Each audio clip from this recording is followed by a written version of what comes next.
Em meio à pandemia da Covid-19, a diretoria da UGB Seção Porto Alegre convidou autores e autoras de artigos publicados no Boletim Gaúcho de Geografia para apresentar em outro formato um artigo indicado pelos editores. A ideia é que a autora apresente, ao meio de uma síntese do conteúdo do artigo, o contexto de produção e o grau de intersecção daqueles conteúdos com os autores que ele dialoga e, se for o caso, sugere-se também uma atualização dos assuntos tratados à luz dos tempos atuais. Por vezes, o artigo foi escrito há anos e é um tema que ela não trabalha mais. Nesse caso, a experiência é uma oportunidade de revisitar a temática. Em outras situações, trata-se de um assunto ainda caro à autora, e ela tem insights, novas leituras e ou novos elementos. É, portanto, uma oportunidade de atualizar os debates em torno daquele assunto. Com isso, queremos estimular a leitura do Boletim Gaúcho de Geografia e dar visibilidade aos textos já publicados. No vídeo a seguir, temos o prazer de contar com a professora Leda Veloso Bonfilho, da Universidade Federal Fluminense, falando sobre seu artigo intitulado A Luta no e pelo Centro da Cidade, um estudo em Porto Alegre. Desde já, agradecemos a professora Leda. Antes de iniciar o vídeo, a AGB gostaria de registrar, com imenso pesar, a perda de dois importantes colegas. Nesta semana, nos deixaram os professores doutores Robson Olivino Paim, da Universidade Federal da Fronteira Sul, campus de Erechim, e César Augusto Ávila Martins, da Universidade Federal do Rio Grande, campus de Rio Grande. O professor César acolheu e orientou a professora Leda em seus estudos de pós-doutorado na própria FURC. Eu sou o professor André Baldraia, um dos editores do Boletim Gaúcho de Geografia. Bom vídeo.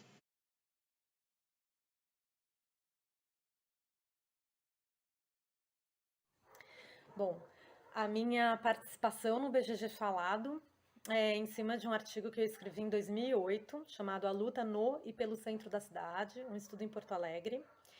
junto com a minha ex-orientadora da época do mestrado, que foi a professora Nelba Azevedo Pena. Eu defendi um mestrado em 2007, então meu mestrado foi entre 2005 e 2007 pela Universidade de Brasília. E, na verdade, esse artigo ele foi publicado no BGG em maio de 2011, na edição 37, né, do Boletim Gaúcho de Geografia. Bom, então ele trata, né, do meu mestrado, que foi uma análise sobre as ocupações de prédio do centro da cidade, sobretudo ocupações em edifícios do INSS, e mais do que a luta em si pela ocupação de prédio, ou mais do que a própria agenda de lutas, né, que foi aberta pelos movimentos de moradia, movimentos sociais organizados do centro da cidade,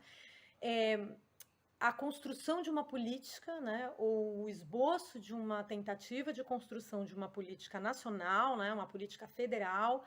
pelo Ministério das Cidades, em resposta a essa luta, né, que foi aberta, enfim, pela prática, né, dos movimentos de moradia. Bom, então, o artigo, obviamente, é um apanhado, né, da minha dissertação, e ele, então, começa, na verdade, né, com essa análise teórica, né, apresentando a luta pelo centro da cidade como uma luta pela apropriação do espaço, né, apresentando o centro como espaço da classe popular, historicamente, né, e a tentativa de apropriação dessas classes populares, a tentativa de apropriação plena, né, no sentido da luta pela moradia. Então, ele faz, né, uma análise teórica, né, passando por Flávio Vilaça, por Eduardo Soja, explicando um pouco como funcionou esse centro, né, o centro das cidades de modo geral, das capitais do Brasil e os centros em geral, e essa questão, obviamente, ideológica, né, do abandono do centro pela elite, né, e depois o retorno da elite para o centro e as presenças populares recusadas, né, na expressão de Ana Clara Torres Ribeiro. Então, vai existir esse debate todo teórico sobre a apropriação do centro, sobretudo na questão da moradia popular, as experiências de gestões, de administrações municipais, né, mais progressistas, reformistas, no sentido de compreender e de não coibir, né, e de regularizar a presença, né,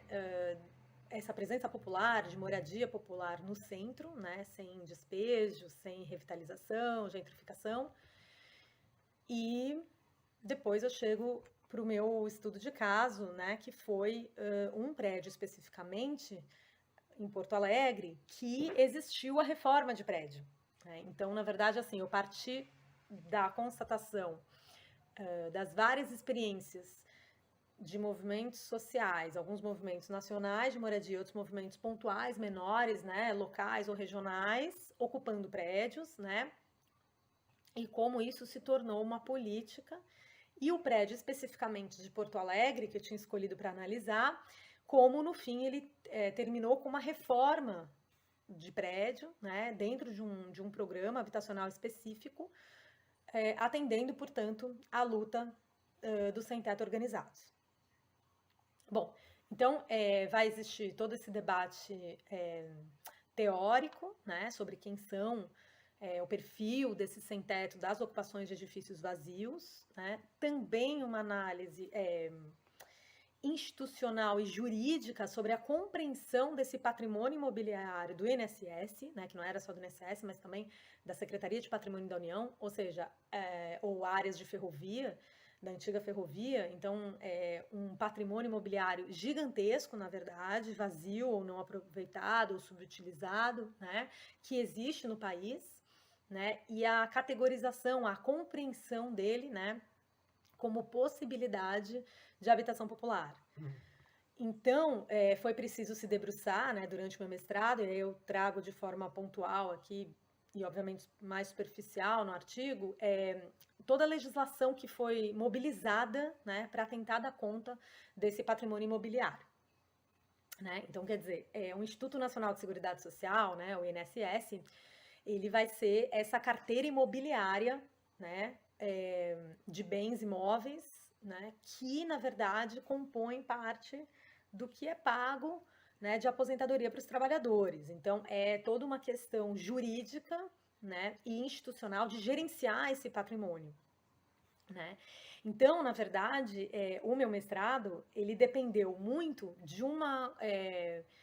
conjuntura política que existia naquele período, né? O meu mestrado foi de 2005 a 2007, que era o Ministério das Cidades, né? Então, geógrafos, urbanistas, né? Pessoas que já tinham, já conheciam, já tinham um comprometimento com o debate da reforma urbana no país, que chegaram no Ministério das Cidades e tentaram, né, criar uma política sobre os centros da cidade, passando pela questão dos bens imóveis públicos, os bens imóveis da União, ou seja,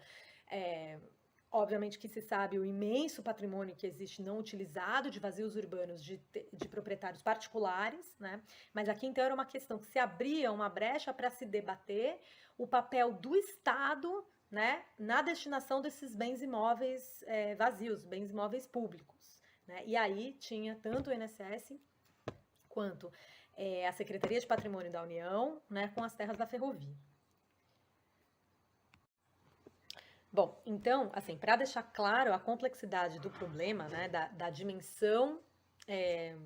dos imóveis vazios nos centros das nossas cidades, né, no Brasil,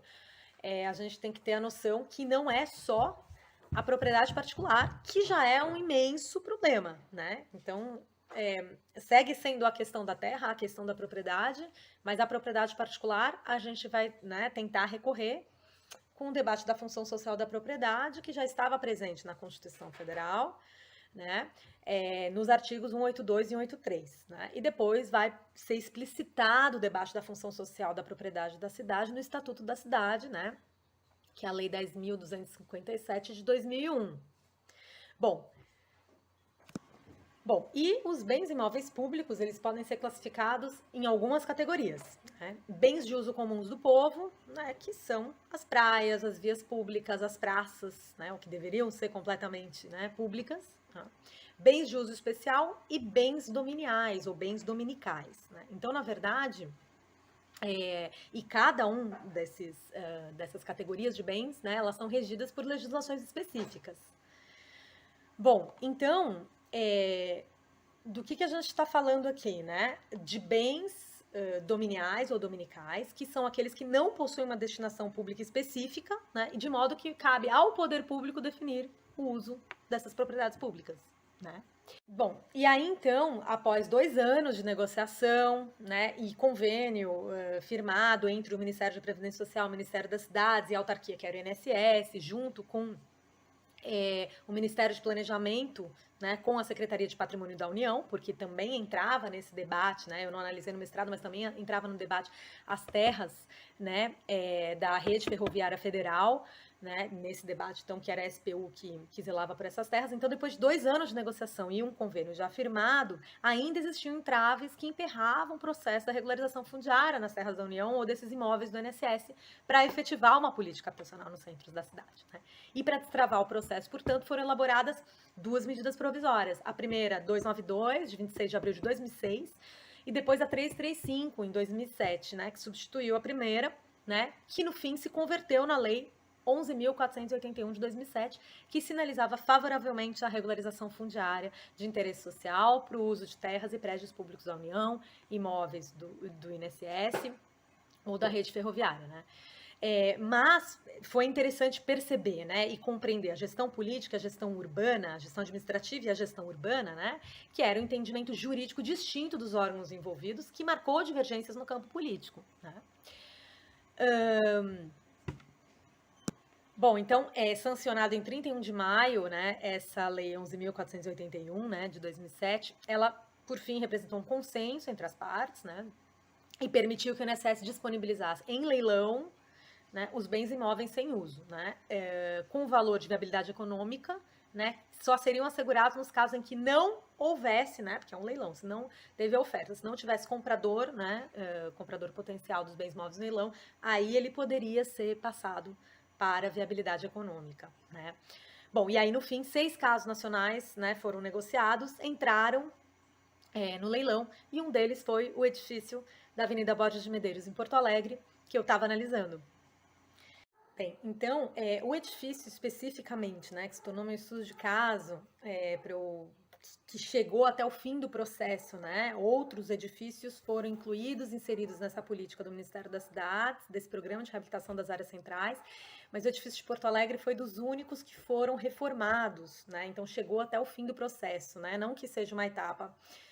linear, né, porque conhecemos bastante a política e sabemos que não são etapas, né, lineares, né, nem a história nem a política. Mas enfim, foi um caso, digamos,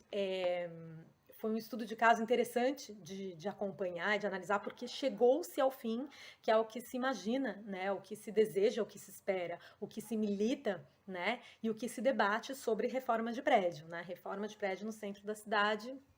atendendo uma luta popular. Bem, então, esse edifício, ele tinha sido ocupado em 2005, então era um edifício do INSS, né, na Avenida Borges de Medeiros, no coração, né, da área central de Porto Alegre. E ele tinha sido ocupado durante o Fórum Social Mundial, o 5º Fórum Social Mundial, ou seja, de 2005, né. A da reforma, ela é e segue sendo, né, desde a época da publicação desse artigo, e segue sendo mais do que tímida, né, ela é uma agenda de pesquisa, né, da praxe dos movimentos de moradia, de pessoas comprometidas com a reforma urbana, mas ela é extremamente tímida no horizonte da gestão urbana, seja da administração municipal, seja da administração federal, né? Então existiu, digamos, um capítulo breve na política nacional brasileira, na política federal, né, que foi esse período que eu consegui, enfim, analisar enquanto estudantes de mestrado, né, que foi entre 2005 e 2007, né, nessa tentativa de criar essa política, né, então com vários gargalos políticos, institucionais, gerenciais, econômicos e técnicos, no fim das contas, né, se chegou na reforma desses edifícios, né, a partir do programa Crédito Solidário, né. Bem, 10 anos passaram, né, da publicação desse artigo, que era o resultado da minha pesquisa de mestrado, nos dias atuais, né? E, assim, infelizmente, né, lamentavelmente, do ponto de vista político, né, a gente não pode dizer que existiu uma política consistente de reforma de prédio, né? Pelo contrário, foram experiências residuais, pontuais, que ainda que importantes, né, elas não possibilitaram, né, uma permanência, uma estabilidade, né, uma produção de uma política federal, nacional, né, pretendesse, né, realmente transformar a vida, né, de tantas famílias em imóveis vazios no centro da cidade, né. O programa Crédito Solidário ele terminou, na verdade, o financiamento dessa obra de reforma do prédio Tupi Luta, né, que foi o prédio em Porto Alegre que eu analisei, que teve essa reforma até o fim, ele se tornou financiamento via crédito solidário, né, pelo FDS, que foi importante, mas outros exemplos de reformas de prédio acontecendo bastante no centro de São Paulo também, mas muito mais por iniciativa, né, de associações, ONGs, entidades, né, ligadas a arquitetos, urbanistas ligados à reforma urbana, né, assessorando movimentos de moradia, né, em experiências pontuais, com um edifício ou outro que já estava devendo, né, para a prefeitura, imposto, enfim, aí teve alguma intermediação, né, municipal, mas infelizmente, então, a gente não tem uma política, não teve uma política, né, nesses 10 anos consistente, né, mas não somente, então, um capítulo, né, uma brecha dentro de uma fissura da máquina do Estado, né, da política estatal capitalista, que foi possível, né, imaginar, né, entrever uma possibilidade de reforma de prédio, né. Então, o otimismo, né, da época do meu artigo, ele foi muito porque aconteceu, né, essa reforma,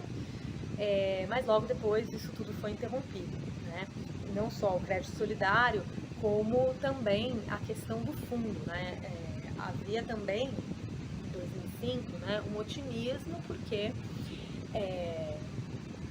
o primeiro projeto de lei, né, um projeto de lei popular que tinha contado com 1.200.000 assinaturas em 1992,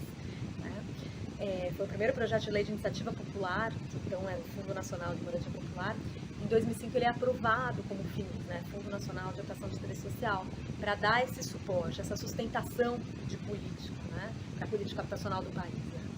Mas ele se tornou um pouco mais que uma baixa dotação orçamentária, né, ou seja, ligado ao Orçamento Geral da União, então dependendo de veto, de Congresso, né, de lei de diretriz orçamentária, né, então assim, suscetível a vários vetos, vários cortes, né, então houve um empenho, né, de dotar bastante o Fundo Nacional de Habitação de Interesse Social a partir de 2005 e logo em 2007 ele já estava esvaziado. A política do Minha Casa Minha Vida, infelizmente, né, em que pese Minha Casa Minha Vida Entidades, que também trouxe experiências pontuais importantes, né, mas ele também tirou completamente do horizonte, né, a possibilidade de pensar em reforma, né, pelo contrário, consagrou, né, o histórico processo, a histórica dinâmica que já conhecemos, né, de empreiteiras, de empresas construtoras no país, né, enfim, da renda da terra, de todo esse debate que aconteceu, né, da periferização da cidade, né, da constituição de novas periferias, né, com a produção nova, né. Então, solapou completamente o debate que se teve nesse curto período de tempo sobre reforma de prédios. Bom, e por fim, na ausência de uma política habitacional efetiva para os centros das cidades, né, uma política habitacional popular, né, de reforma de prédio, ou nessa sistemática interrupção de programas, né, como chegou a ser o programa de arrendamento residencial PAR, depois o crédito solidário, né, tiveram vida curta. Então, nessa interrupção, nessa ausência de política habitacional, proporcionalmente a isso, segue existindo cotidianamente, né, diariamente, a necessidade urgente de morar, né, de ocupar, de morar, mesmo que seja sob um teto, de forma precária, né, ou de forma provisória, né. Então, várias famílias de trabalhadores que não têm como pagar aluguel, ou que foram despejados, migrantes, imigrantes muitas vezes, né, fazem parte desse universo, né, que são as ocupações de prédio nos centros das cidades, né, e isso não só em capitais, esses processos já se generalizaram em várias cidades brasileiras. Então, é proporcional essa ausência de política habitacional, a essa ausência de enfrentamento da propriedade privada, né, que poderia ser solucionada no encaminhamento administrativo, né, em ações como a cobrança de IPTU progressivo no tempo, né, e o parcelamento e a edificação compulsórias, né, que estão previstos em planos diretores, estão previstos no Estatuto da Cidade, né. sem contar o caminho da desapropriação, né, o caminho da negociação, da intermediação, né, de grupos de trabalho de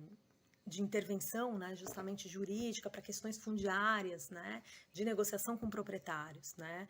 antes que eles venham pedir reintegração de posse, né. Então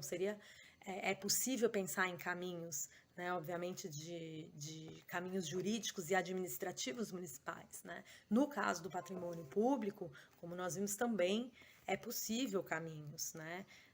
como alienação, né, como negociação com esses entes diretos da União, ou essas autarquias, né, no caso do INSS. Então, na verdade, com essa ausência de política habitacional dos últimos anos, a gente tem a atualização da luta, né, a luta que se faz presente, né, e uma agenda de política que se faz urgente.